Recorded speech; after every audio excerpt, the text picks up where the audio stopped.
अब देखो पहले क्या होता था कि साल में सिर्फ एक लैपटॉप की सीरीज लॉन्च हुई है एंड पूरा साल वही चल रही है एंड वही बिक रही है, लेकिन ये चीज ना सबसे पहले फोन कंपनीज ने शुरू करी। भाई हर महीने में 5-6 फोन लॉन्च हो रहे हैं एंड आज का जो अपना लैपटॉप का ट्रेंड है ना वो भी इसी चीज को फॉलो कर रहा है। हर महीने 2-3 लैपटॉप तो आपको पक्का नहीं मिलते हैं, जिससे कंफ्यूजन फिर और ज्यादा बढ़ जाती है। मैं एग्जांपल देके समझाता हूँ। देखो मैंने आपको कितनी बार ये चीज कही है कि कभी भी सिर्फ प्रोसेसर एंड स्पेसिफिकेशन देख के लैपटॉप हमने नहीं लेना। अगर आप कहोगे एक तरफ तो मुझे i7 प्रोसेसर मिल रहा है एंड दूसरी तरफ मुझे i5 मिल रहा है, भाई ऑब्वियसली i7 वाला ज्यादा बेटर होगा, लेकिन यार प्रोसेसर की कौन सी सीरीज है एंड कौन सी जनरेशन का प्रोसेसर है ना, ये चीज सबसे इंपॉर्टेंट होती है। ये देखो i7 का 12 जनरेशन प्रोसेसर है 1255U और ये है i5 का 13 जनरेशन 1335U। दोनों में कोर्स एंड थ्रेड्स भी सेम है एंड इनका जो बेंचमार्क रिजल्ट है ना ओवरऑल 1335U का ज्यादा बढ़िया है, तो फिर ऑब्वियसली i5 वाला ज्यादा बेटर हुआ। तो ऐसी भाई बाकी भी सारी चीजों का ध्यान रखना पड़ता है, लेकिन आपने कोई टेंशन नहीं लेनी, बस वीडियो एंजॉय करो। आप वीडियो के लास्ट तक मैं आपको फाइनल करवाता हूँ कि किस चीज के लिए कौन सा लैपटॉप आपके लिए सबसे बढ़िया रहेगा। अब आपको प्रोफेशनल के साथ ही गेमिंग लैपटॉप भी मैं इसी वीडियो के अंदर बता दूंगा। सबसे पहले प्रोफेशनल लैपटॉप चेक करते हैं। लिनोवो की थिंकबुक सीरीज का लैपटॉप है 15G5। लैपटॉप का करंट प्राइस 47,000 रुपीज है एंड ये लैपटॉप अभी इसी साल लॉन्च हुआ है and one of the most durable laptop है। एंड जिस प्राइस पे लैपटॉप लॉन्च हुआ ना एकदम ही सही दाम है इसका। टॉप लेड मेटल की है, मिलिट्री ग्रेड ड्यूरेबिलिटी मिल जाती है, 180 डिग्री हिंज के साथ ही प्राइवेसी शटर कैमरा दिया गया, बैकलाइट कीबोर्ड, फिंगरप्रिंट सेंसर, ये सारे एडिशनल फीचर्स मिलते हैं इसमें। अब इसका जो प्रोसेसर है ना वो Ryzen 7 है, लेकिन लेटेस्ट 7000 सीरीज का प्रोसेसर है 7730U, 8 कोर 16 थ्रेड्स, 16GB की रैम मिल जाती है लैपटॉप में which is expandable up to 48GB and इसकी जो रैम है वो DDR4 रैम है 3200 MHz वाली। उसी के साथ ही 512GB की SSD which is also expendable. देखो जिस भी लैपटॉप के अंदर आपको रैम एंड स्टोरेज ये दोनों चीजें एक्सपेंडेबल मिलती है ना वो बहुत ही बड़ी चीज होती है। कल को अगर आपको ज्यादा स्टोरेज चाहिए, ज्यादा रैम की जरूरत पड़ती है ना, हम सीधा जाके अपने लैपटॉप को अपग्रेड कर सकते हैं, हमें अपना पूरा लैपटॉप नहीं रिप्लेस करना पड़ेगा। 15.6 इंच की full HD anti glare display, 250 nits की ब्राइटनेस एंड 45% NTSC AMD की रेडियन ग्राफिक्स मिल जाती हैं। देखो रैपिड फास्ट चार्जिंग प्रो की सपोर्ट मिल जाती है इस लैपटॉप के अंदर। अब इसकी जो बैटरी है ना उसे समझते हैं। 45 वॉट आवर्स की बैटरी के साथ ही 65 वॉट का अडेप्टर एंड ये अपना laptop rapid fast charging pro को सपोर्ट करता है। 50% बैटरी सिर्फ 30 मिनट के अंदर चार्ज हो जाती है। 2 USB 3.2 Gen 2 type C ports मिल जाती हैं जो कि data transfer, display and charging इन तीनों को सपोर्ट करती हैं and 2 USB 3.2 Gen 1 type A ports मिल जाती हैं जिसमें से एक ऑलवेज ऑन वाली है। HDMI 2.1, 3.5mm jack and micro SD card reader, ये सारा कुछ हमें अपने लैपटॉप के अंदर दिया गया है। देखो अभी भी रिसेंटली लॉन्च हुआ लैपटॉप एंड फिर भी one of the highest selling laptop है। आप इसे जरूर कंसीडर करो। बेस्ट बाय लिंक आपको डिस्क्रिप्शन बॉक्स में मिल जाएगा। MSI Modern 15 लैपटॉप, देखो MSI की जो थिन एंड लाइट सीरीज के लैपटॉप होते हैं ना वो एकदम ही शानदार होते हैं। ये लैपटॉप उसी सीरीज का लैपटॉप है एंड इसका प्राइस है 49,000 रुपीज। बैकलाइट कीबोर्ड के साथ ही i5 का 13 जनरेशन प्रोसेसर दिया गया है। ये वही प्रोसेसर है जिसके बारे में मैंने आपको वीडियो की स्टार्टिंग में बताया था। वैसे तो 14 जनरेशन लेटेस्ट चल रही है, लेकिन आपको जो 14 जनरेशन के लैपटॉप मिलते हैं ना वो आपको इस बजट के अंदर मिलते ही नहीं है। भाई उसके लिए तो हमें अपना बजट इससे ट्रिपल करना पड़ेगा, तब जाके हमें 14 जनरेशन का लैपटॉप मिलेगा। दैट्स व्हाई मैं आपको इस बजट के अंदर 13 जनरेशन के लैपटॉप रिकमेंड करता हूँ। 16GB की रैम मिल जाती है लैपटॉप में, DDR4 रैम है, डुअल चैनल रैम है एंड इसकी रैम एक्सपेंडेबल नहीं है। देखो मैक्सिमम ये लैपटॉप सपोर्ट करता है 16GB की रैम को, जो कि मैं पहले से ही दे रखी है, लेकिन इसकी स्टोरेज एक्सपेंडेबल है। 512GB की SSD which is expandable. 15.6 inches की full HD IPS level display मिल जाती है लैपटॉप में। 60 हर्ट्ज का रिफ्रेश रेट है, 45% NTSC, इंटेल के आईरिस ग्राफिक्स है इसके अंदर, ये भी बढ़िया चीज होगी। 3 USB टाइप A, एक micro SD card reader, HDMI 3.5mm combo and एक USB 3.2 Gen 2 type C port मिलती है जो कि फुली फीचर्ड वाली है। Data transfer, display and charging इन तीनों को सपोर्ट करती है। ये एकदम ही शानदार लैपटॉप है, आप इसे जरूर कंसिडर करो। आगे बढ़ते हैं, HP का लैपटॉप बताता हूँ। अब देखो HP एक ऐसा ब्रांड है, आप में से मोस्ट ऑफ द यूजर्स की ना सबसे पहली चॉइस रहती है कि भाई मुझे HP का लैपटॉप दो एंड एक्चुअली HP के लैपटॉप इतने बढ़िया होते हैं। मेरे पास खुद एक लैपटॉप चल रहा है जिसको आज की डेट में 5 साल से भी ऊपर हो चुके हैं एंड लैपटॉप आज भी एकदम नए जैसा है। अब इसके अंदर भी हमें लेटेस्ट प्रोसेसर मिलता है i5 का 1335U, 10 कोर 12 थ्रेड्स वाला। लेकिन देखो इस लैपटॉप को बाय करने के कुछ प्रोज है एंड कुछ कॉन्स भी हैं। सबसे पहले प्रोज को चेक करते हैं। पॉलीकार्बोनेट बॉडी है, अच्छी बिल्ड क्वालिटी है इसकी, बैकलाइट कीबोर्ड दिया गया, प्राइवेसी शटर कैमरा दिया गया, MS ऑफिस मिल रहा लाइफ टाइम वैलिडिटी के साथ में, ये तो बढ़िया चीजें चेक कर ली। लेकिन इसका जो सबसे बड़ा कॉन लगता है मुझे कि ये लैपटॉप सिर्फ 8GB रैम के साथ आता है। लैपटॉप ओवरऑल काफी बढ़िया है एंड इसकी जो रैम है वो एक्सपेंडेबल भी है, 16GB तक हम इसकी रैम को एक्सपेंड कर सकते हैं। लेकिन मेरे अकॉर्डिंग इस प्राइस पॉइंट पे, जैसे इसका प्राइस 53,000 रुपीज है, 16GB रैम तो भाई पक्का होनी चाहिए थी एंड इसकी भाई जो डिस्प्ले है ना वो भी डल साइड पे है। 15.6 इंचेस की डिस्प्ले मिलती है, फुल एचडी एंटी ग्लेयर, लेकिन TN पैनल दिया गया। अब देखो TN पैनल के जो कलर्स होते हैं ना वो थोड़े डल साइड पे होते हैं, तो इस चीज का भी ध्यान रखना पड़ेगा। 250 निट्स की ब्राइटनेस है, 45% NTSC एंड इसके अंदर हमें जो स्टोरेज मिल जाती है वो दे रखी है 512GB की SSD which is expandable up to 2TB। Intel के आईरिस ग्राफिक्स, MS ऑफिस में आपको बता चुका हूँ कि लाइफ टाइम मिल जाएगा। 4-5 घंटे तक का बैटरी बैकअप है। 2 USB टाइप A, एक USB type C, HDMI and 3.5mm jack. Overall ठीक है, आप इसे भी कंसिडर कर सकते हो। भाई आगे चलते हैं, ASUS का लैपटॉप आपको बताता हूँ। इस बजट का one of the favourite laptop है मेरा एंड इसका आपको डेडिकेटेड डेडिकेटेड रिव्यू भी चैनल के ऊपर मिल जाएगा, आप जाके ये वाली वीडियो चेक कर सकते हो। Asus EvoBook 15 53,000 के आसपास हमें लैपटॉप मिल जाएगा। भाई इसके अंदर में जो प्रोसेसर मिल जाता है ना वो i5 का 12500H प्रोसेसर है। अभी तक की वीडियो के अंदर ना हमने एक चीज करी है, शायद आपने ना ध्यान दिया हो कि हमने 1335U प्रोसेसर चेक कर लिया एंड 7730U प्रोसेसर चेक कर लिया, लेकिन ये 12500H है। अब देखो प्रोसेसर के जो पीछे लिखा होता है ना U और H, ये चीज बहुत इंपॉर्टेंट होती है। H सीरीज वाले जितने भी प्रोसेसर होते हैं ना वो बने होते हैं हैवी काम करने के लिए। अगर आपने एडिटिंग करनी है, कभी कभी गेमिंग करना चाहते हो या फिर आपने कोडिंग करनी है हाई लेवल वाली, मतलब कोई भी हैवी काम है ना जो, उसके लिए H सीरीज का प्रोसेसर होता है। लेकिन इनका बैटरी बैकअप अच्छा नहीं होता, क्योंकि इन्हें बनाने का जो मेन पर्पस होता है ना वो होता है परफॉर्मेंस। ये अपनी ड्यूटी फुल करते हैं, परफॉर्मेंस निकाल के देंगे आपको, लेकिन बैटरी बैकअप की कोई गारंटी नहीं है। मैक्सिमम आपको 3 से 4 घंटे तक का बैटरी बैकअप मिल जाएगा। But on the other hand जो U सीरीज के हमने लैपटॉप देखे ना वो मतलब परफॉर्मेंस तो आपको ठीक ठाक से दे देते हैं, बुरी परफॉर्मेंस नहीं मिलती,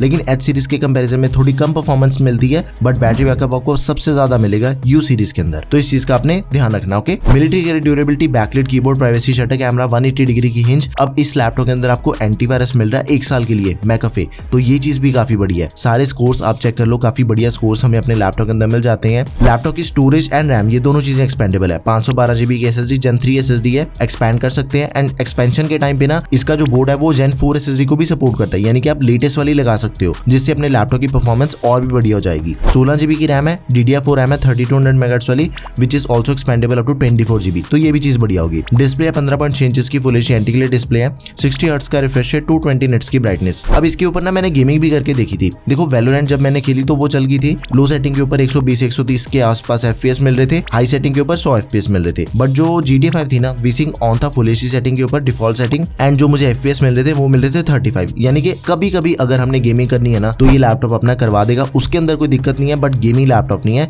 वैसी परफॉर्मेंस नहीं एक्सपेक्ट करनी। ओके, MS ऑफिस ये अगर लाइफ टाइम 42 वॉट आवर्स की बैटरी के साथ ही 65 वॉट का अडेप्टर, 4 घंटे तक का बैटरी बैकअप मिल जाएगा। 2 USB 3.2 Gen 1 type A ports मिल जाती है, एक USB 2.0 मिलती है टाइप A, एक USB 3.2 Gen 1 type C, HDMI and 3.5mm jack. One of the highest selling laptop है, आप इसे जरूर कंसिडर करो। आगे बढ़ते हैं, Lenovo का IdeaPad Slim 3 लैपटॉप है। भाई इस लैपटॉप के ऊपर चाहे आप गेमिंग करो चाहे कोडिंग करो, एडिटिंग करना चाहते हो, लाइट एडिटिंग हो जाएगी, 4K वाली भी कर सकते हो लेकिन कम लेयर्स के अंदर। बट इसे बाय करने के लिए ना हमें अपना बजट थोड़ा सा पुश करना पड़ेगा। 54-55,000 के आसपास हमें लैपटॉप मिलता है। इसके अंदर हमें प्रोसेसर दिया गया i5 का 12450H। अब देखो जो मैंने आपको इससे पहले वाला प्रोसेसर बताया ना 12500H, उसके कंपैरिजन में ये जो प्रोसेसर है ना 12450H वाला, ये एक स्टेप नीचे है, यानी कि जो परफॉर्मेंस की हायरार्की होती है ना उसके अंदर क्या क्या 12450H से 1 पॉइंट ऊपर है 12500H। लेकिन फिर भी मैं आपको ये लैपटॉप हाईली रिकमेंड कर रहा हूँ Asus के कंपैरिजन में भी। उसका एक रीजन है जो कि आपको आगे पता चलेगा, बट पहले प्रोसेसर ही समझ लो। देखो दोनों प्रोसेसर H सीरीज के हैं एंड दोनों के अंदर जो आपको परफॉर्मेंस का डिफरेंस मिलेगा ना वो बिल्कुल 19-20 का फर्क है। इसका ना कंपैरिजन चेक करते हैं 12450H का। इस बजट के अंदर हमें 5625U प्रोसेसर मिलता है, 1235U मिलता है, 5600H मिलता है। इन तीनों के कंपैरिजन में इसकी परफॉर्मेंस सबसे बढ़िया है। अब देखो इसकी जो रैम है ना लैपटॉप के अंदर DDR5 रैम मिल रही है लेटेस्ट वाली, एंड इसके मेगाहर्ट्ज भी ज्यादा है। अभी तक की वीडियो के अंदर हमने जितने भी लैपटॉप चेक किए ना सभी के अंदर हमें सिर्फ 3200 मेगाहर्ट्ज वाली रैम मिलती है, लेकिन इसके अंदर हमें 4800 मेगाहर्ट्ज वाली रैम मिल रही है एंड वो भी 16GB की। तो इसका भी बहुत फायदा होगा परफॉर्मेंस के अंदर एंड मेजर लेवल पे होगा। Same goes with the storage, 512GB की Gen 4 SSD है। देखो Gen 4 जो SSD है ना वो लेटेस्ट है एज कम्पेयर टू Gen 3। इसकी जो रीड एंड राइट की स्पीड है वो ज्यादा फास्ट है। उसके बाद 15.6 इंच की जो डिस्प्ले मिलती है ना वो IPS display anti-glare full HD. भाई इसके ऊपर एडिटिंग करने में जो आपको मजा आएगा ना, डिजाइनिंग वाले सारे काम हो जाते हैं। कलर्स बहुत ही ज्यादा एक्यूरेट एंड शार्प है इसके, 300 निट्स की ब्राइटनेस के साथ। दैट्स व्हाई ये लैपटॉप आपके लिए हाईली रिकमेंडेड है। अगर आपने प्रोफेशनल थोड़ी बहुत हैवी काम करने हैं ना, आंखें बंद करके आप इस लैपटॉप को बाय कर सकते हो। सभी कंपोनेंट्स एकदम ही लेटेस्ट हैं। इंटेल की UHD graphics, MS office 2021, fast charging की सपोर्ट मिल जाती है। 15 मिनट चार्ज करने पे 2 घंटे तक का play time and 2 USB 3.2 Gen 1 type A, एक USB-C 3.2 Gen 1 जो कि data transfer, power delivery and display port in तीनों को सपोर्ट करती है। उसके बाद HDMI एंड 3.5mm जैक, ये सारी पोर्ट्स हमें अपने लैपटॉप के अंदर मिल जाती हैं। हाईएस्ट सेलिंग लैपटॉप है, जरूर कंसीडर करो। बेस्ट फाइल लिंक आपको सभी के डिस्क्रिप्शन बॉक्स में मिल जाएंगे। आगे बढ़ते हैं, गेमिंग लैपटॉप चेक करते हैं। देखो सबसे पहला लैपटॉप आपको गेमिंग का बताता हूँ, बजट वाला 45,000 रुपीज के अंदर हमें लैपटॉप मिलता है, Lenovo का IdeaPad Gaming 3 लैपटॉप। अब देखो गेमिंग लैपटॉप बाय करते हो आपने ना कुछ चीजों का ध्यान रखना होता है। एक तो H सीरीज का प्रोसेसर होना चाहिए, रैम एंड स्टोरेज दोनों चीजें एक्सपेंडेबल होनी चाहिए, 144 या फिर 120 हर्ट्ज का रिफ्रेश रेट होना चाहिए एंड जो ग्राफिक कार्ड है उसकी TGP अच्छी होनी चाहिए। डेडिकेटेड ग्राफिक कार्ड चाहिए, इंटीग्रेटेड नहीं। जैसे इसके अंदर हमें Ryzen 5 प्रोसेसर दिया गया 5500H, कमाल का प्रोसेसर है, 4 कोर 8 थ्रेड्स मिल जाते हैं, 8GB की रैम है, DDR4 रैम है, 3200 मेगाहर्ट्ज वाली, बट एक्सपेंडेबल है। 32GB तक हम इसकी रैम को एक्सपेंड कर सकते हैं। एंड गेमिंग के लिए आई ऑलवेज रिकमेंड कि 16GB की रैम तो कम से कम होनी चाहिए। बट देखो 45,000 के अंदर हमें लैपटॉप मिल रहा है ना, ग्राफिक कार्ड भी दिया गया डेडिकेटेड वाला, फिर यहाँ से कंपनी ने कॉस्ट कटिंग कर ली 8GB रैम देके। Gen 4 SSD है 512 GB की which is also expandable. 15.6 inches की display, full HD IPS anti glare display, 144 hertz का रिफ्रेश रेट है, 350 निट्स की ब्राइटनेस के साथ ही 45% NTSC। भाई ग्राफिक कार्ड चेक करो एक बार, RTX 2050 ग्राफिक कार्ड दिया गया, TGP 70 वॉट्स है। भाई इसके ऊपर GTA 5 हाई सेटिंग्स के ऊपर 90 FPS मिल रहे हैं एंड बाकी दोनों गेम्स की भी परफॉर्मेंस आपके सामने ही है, तो आपकी अच्छी सी गेमिंग ये लैपटॉप करवा देगा, उसके अंदर कोई शक नहीं है। 3 महीने के लिए गेमिंग पास दिया गया, ई कैमरा सेटअप मिल जाएगा, बैकलाइट कीबोर्ड दिया गया लैपटॉप में मिलिट्री ग्रेड ड्यूरेबिलिटी के साथ, तो अच्छा लैपटॉप है ओवरऑल, काफी बढ़िया है। एंड इसके अंदर हमें 2 USB 3.2 Gen 1 पोर्ट्स मिल जाती हैं, एक USB-C 3.2 Gen 1 जो कि सिर्फ डेटा ट्रांसफर को सपोर्ट करती है, एक 3.5mm जैक, HDMI 2.0, ईथरनेट, ये सारी पोर्ट्स मिल जाती हैं। बढ़िया लैपटॉप है, इस बजट का one of the highest selling laptop है, आप इसे जरूर कंसीडर कर सकते हो। आगे बढ़ते हैं, Asus का टफ गेमिंग F15 लैपटॉप है, इसका डेडिकेटेड रिव्यू आपको चैनल के ऊपर मिल जाएगा। अगर आपने हार्डकोर गेमिंग करनी है ना, ये लैपटॉप आपके लिए परफेक्ट ऑप्शन है। प्राइस रहेगा 53,000 रुपीज, बट पहले इसका प्राइस 55,000 रुपीज होता था, लेकिन आज की डेट में थोड़ा कम हो चुका है। i5 का 11400H प्रोसेसर है, 6 कोर 12 थ्रेड्स वाला, बढ़िया प्रोसेसर है। मैंने उसके ऊपर हर चीज करके देखी, गेमिंग से लेके एडिटिंग, बढ़िया परफॉर्मेंस मिल जाती है मेरे लैपटॉप में। 16 GB की रैम है, DDR4 रैम है, 3200 MHz वाली, एक्सपेंडेबल 32 GB तक, 512 GB की SSD which is also expandable. Display almost similar ही है, 15.6 इंचेस की full HD IPS level display, anti glare, 144 hertz का रिफ्रेश रेट है, अडेप्टर सिंक के साथ आती है इसकी डिस्प्ले, 250 निट्स की ब्राइटनेस। अब देखो एनवीडिया का ग्राफिक कार्ड दिया गया 2050 70 वॉट TGP डायनामिक बूस्ट के साथ, एंड इसके ऊपर आपको वैलोरेंट के मैक्स सेटिंग्स के ऊपर जो एवरेज FPS मिलती है वो मिलते हैं 235 के आसपास। बाकी सारी गेम्स की भी परफॉर्मेंस आपके सामने है, बढ़िया परफॉर्मेंस हमें अपने लैपटॉप के अंदर मिल जाती है, नो डाउट। 48 वॉट आवर्स की बैटरी, 150 वॉट का अडेप्टर, अप्रोक्सीमेटली 3 घंटे तक का बैटरी बैकअप मिलेगा। देखो गेमिंग लैपटॉप के अंदर ना आपको इससे ऊपर बैटरी बैकअप मिलता ही नहीं है, ये चीज तो कंफर्म है। 3 USB 3.2 Gen 1 type A, Thunderbolt 4 port मिल रही है जो कि डिस्प्ले को सपोर्ट करती है, HDMI 2.0, 3.5mm जैक, तो ये सब कुछ हमें अपने लैपटॉप के अंदर मिल जाएगा। अगर आपका बजट 53,000 रुपीज है, Asus वाला लैपटॉप बाय कर लो, एंड अगर आपका बजट 45-46,000 के आसपास है, Lenovo का IdeaPad Gaming 3 सबसे बढ़िया ऑप्शन है। अब देखो प्रोफेशनल लैपटॉप का ये सीन है कि अगर आपने लाइट काम करनी है, U सीरीज वाला कोई भी लैपटॉप बाय कर लो, सबसे बढ़िया लैपटॉप मैंने आपको बताए हैं। बट अगर आपने थोड़ी बहुत हैवी काम करनी है, H सीरीज वाला बाय करो, Asus Yogo 15 एंड Lenovo का IdeaPad Slim 3, इन दोनों में से किसी को भी बाय कर लेना। ओके, सभी के लिंक्स डिस्क्रिप्शन बॉक्स में है। आपको वीडियो कैसी लगी, आपको इनमें से कौन सा लैपटॉप बढ़िया लगा, वो मुझे कमेंट सेक्शन में जरूर बताओ। कोई भी क्वेरी है तो उसे भी मेंशन कर देना। That's all for this video guys, thank you for watching the video, peace out.